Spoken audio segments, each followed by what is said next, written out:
अस्सलाम वालेकुम। आज का टॉपिक है कैलकुलेशंस। अमेज़ॉन पर अगर आप कोई प्रोडक्ट बेचना चाहते हो तो किस तरह से आपको कैलकुलेट करना है। तो सबसे पहली चीज़ ये कि कौन से चार्जेस है जो आपको लगते हैं अगर आप प्रोडक्ट बेचते हैं तो। सबसे पहले तो अमेज़ॉन का खुद कमीशन हो गया, और सेकंड आपका packaging charges, third GST, fourth shipping, और फिफ्थ आपका जो कॉस्ट है प्रोडक्ट का। तो ये बेसिक कैलकुलेशन है, और इससे एडवांस लेवल का भी थोड़ा कैलकुलेशन होता है, बट हम लोग यही बेसिक कैलकुलेशन को पकड़ के चलते हैं।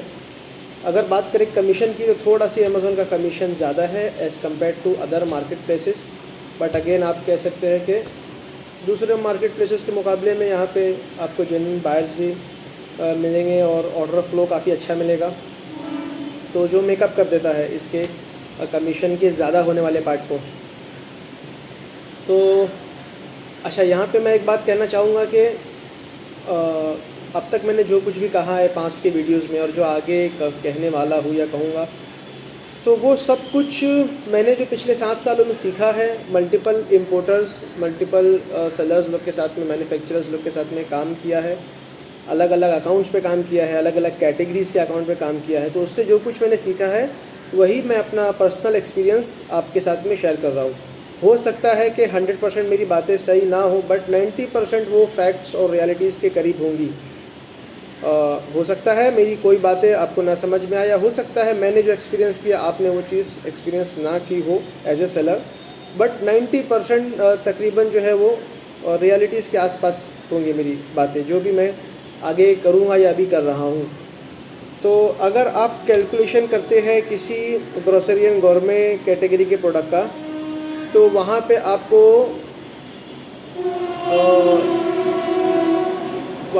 ये देखना है, हाँ, वहाँ पे आपको ये देखना है कि आपका जो प्रोडक्ट है वो कौन से स्लैब वाला है।